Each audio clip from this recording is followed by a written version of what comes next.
Ya, halo, assalamualaikum warahmatullahi wabarakatuh. Selamat siang semuanya. Bersama semua lagi di sini. Ya, hari ini mengumumkan kelas baru, namanya kelas khusus Deep Sleep. Jadi namanya kelas khusus Deep Sleep, ya, atau kelas perbaikan kualitas tidur lah kita nyebutnya begitu. Kenapa? Karena gini, banyak saya jumpai berdasarkan pengalaman ya, termasuk pada diri saya sendiri. Pada semua intervensi apapun yang kita lakukan, pada semua pendekatan diet apapun yang kita lakukan, yang konon katanya diet itu canggih gitu kan, atau mungkin konon katanya diet itu keren, hebat, atau bisa mengubah apapun lah, melakukan perbaikan ini dan itu.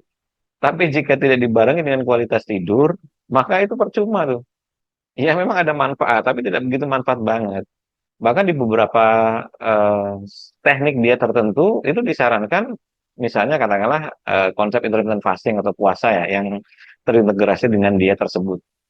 Itu disarankan apabila misalnya dia kurang tidur, maka intermittent fastingnya cukup pendek-pendek saja, nggak perlu dipanjangkan. Kenapa? Jangan lupa bahwa intermittent fasting atau puasa itu adalah kondisi di mana seseorang itu mendapat deraan stres, didera dengan stres yang cukup tinggi. Jika dia kurang tidur, stresnya saya sudah tinggi, ya kan? Apalagi ditambah dengan nanti intermittent fasting. Apalagi misalnya dia memaksakan diri untuk berolahraga pada pagi harinya misalnya. Wah, double-double ininya. Stres yang dialami tubuh malah itu jadi nggak bagus. Sehingga kalau misalnya seseorang itu kurang tidur, maka dia harus membalas dengan banyak-banyak tidur di hari itu, ya kan? Kalau bisa. Bisa nggak? Ya mungkin bisa kalau memang orang itu tidak punya kegiatan lain. Misalnya pengangguran, atau punya bisnis yang dijalankan orang lain, atau posisinya memang memungkinkan untuk melakukan hal itu. Tapi kalau misalnya dia karyawan yang 9 to 5, bekerja di kantoran, atau dia pedagang wira swasta yang harus jaga toko gitu kan, atau mungkin dia punya suatu kegiatan bisnis yang tidak memungkinkan bagi dia untuk tidur seharian atau berkali-kali tidur, maka tidak mungkin pada hari itu dia dapat mengganti. Nah, disinilah kelas perbaikan kualitas tidur atau kelas deep sleep ini punya manfaat. Disinilah kelas deep sleep ini punya manfaat. Kenapa? Karena memang pada titik itu kita diajari untuk ngerti apa yang terjadi sih sama badan kita ketika tidur, lalu bagaimana cara mensimulasikan, mengkondisikan agar pikiran, perasaan, kemudian otak, kepala, otak, jantung, termasuk sistem syaraf dan sebagainya dalam mode tidur. Nah, kan ini penting banget, ya kan? Saya cuma cerita kilas balik sedikit. Saya punya pengalaman untuk tidak tidur selama 1 minggu ketika dulu saya kena COVID di awal-awal varian Alpha. Itu belum ada vaksin, belum ada macam-macam lah. Masih ada istilah PSBB, PMKN atau apa, pembatasan berskala besar atau pembatasan anu-anu-anu gitu. Nah, pada titik itu saya kena COVID, belum ada vaksin, belum ada obatnya, sehingga efeknya saya tidak tidur sampai 7 hari. Tapi saya nggak panik. Kenapa saya nggak panik? Karena ya mungkin Tuhan kasih saya pengetahuan. Pada momen sebelum COVID itu, ceritanya saya baca buku. Ya banyaklah buku yang saya beli yang berhubungan dengan tidur. Nanti saya munculkan di layar. Buku-buku yang saya punyai yang berhubungan dengan tidur. Dan saya banyak dapat pengetahuan banyak sekali dari situ.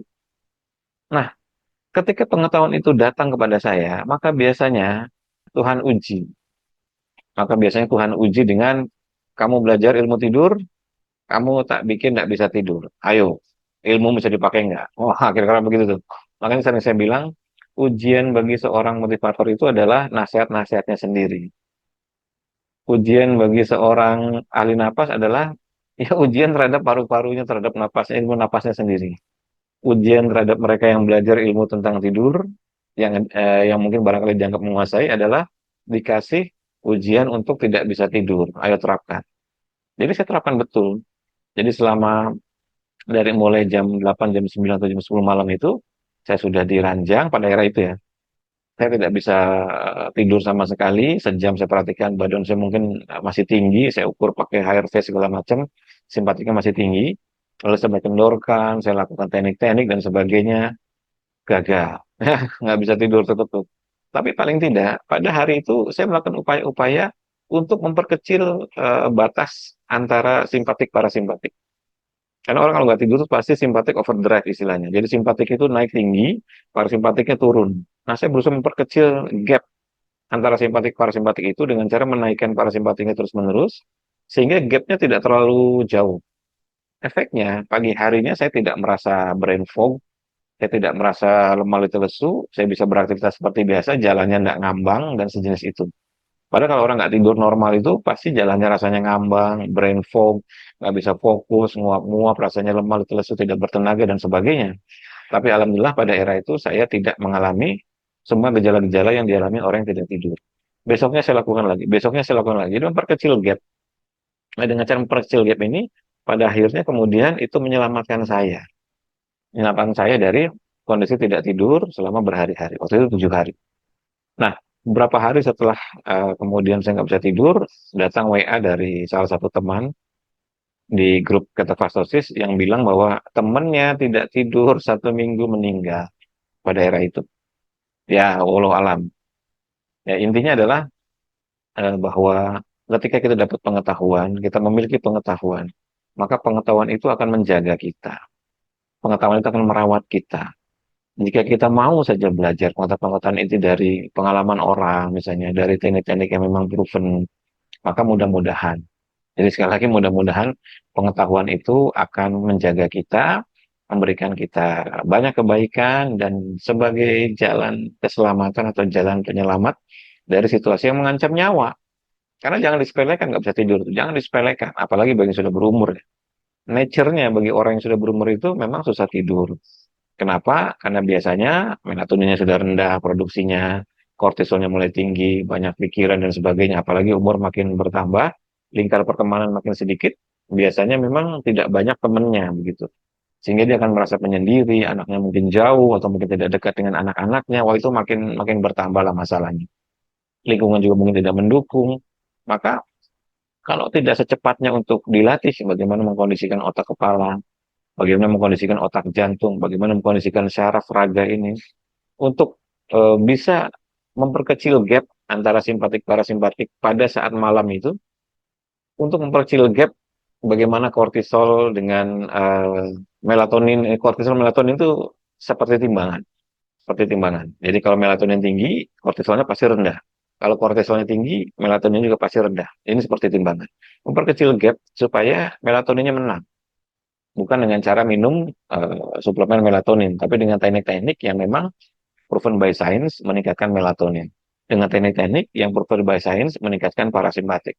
Dengan teknik-teknik yang proven by science menurunkan gelombang otak dari beta turun ke alfa, turun ke theta, turun ke delta, dan seterusnya dan seterusnya. Nanti itu akan dibahas secara lebih detail pada kelas khusus deep sleep atau kelas khusus perbaikan kualitas tidur yang nanti akan dimulai pada tanggal 9 Februari. Jadi silakan bagi Anda yang tertarik untuk ikut kelas khusus perbaikan tidur ini sebagai modal dasar. Lalu bagaimana Mas kalau misalnya saya sudah praktekkan teknik napas tapi tetap nggak bisa tidur? Nanti ada solusinya, ada caranya. Ada caranya. Kenapa? Saya kenyang dengan pengalaman tidak bisa tidur. Saya kenyang. Dan saya mempelajari juga cara kerja obat tidur, benzodiazepin saya pelajari cara kerjanya, esilgan, Xanax, dan sebagainya. Saya masih punya malah obat tidur di laci saya. Yang dulu waktu pas era COVID itu kan ceritanya saya berobat ke Rumah Sakit Mayapada, lalu sama dokternya dikasih obat tidur selama 21 hari. Saya hanya coba praktekkan beberapa obat saja, saya pengen tahu efeknya, begitu minum gelap, ya udah langsung hilang kayak orang pingsan aja. Minum jam 8, bangun-bangun ya jam 6 gitu, atau jam 5, jam 6, jam 7 kadang-kadang. Saya hanya minum 2-3. Setelah itu saya nggak mau minum seperti itu. Mestinya tubuh kita bisa dikondisikan, mestinya pikiran kita, otak kita, raga kita bisa dikondisikan untuk bisa tidur, atau jika pun tidak bisa tidur, bisa memperkecil gap antara simpatik parasimpatik, antara kortisol melatonin. Jika pun tidak bisa memperkecil gap ini, maka minimal kita melakukan upaya ikhtiar agar besoknya kita tidak terkena dampak dari tidak bisa tidur itu. Karena kalau orang nggak bisa tidur, otak bisa bermasalah, saraf bisa rusak, jantung bisa bermasalah, tensi pasti naik, gula darah pasti naik, so, rembetannya banyak banget, rembetannya banyak banget.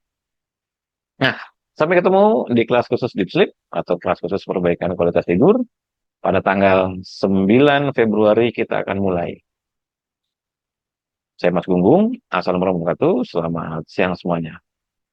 Pastikan tidur nyenyak.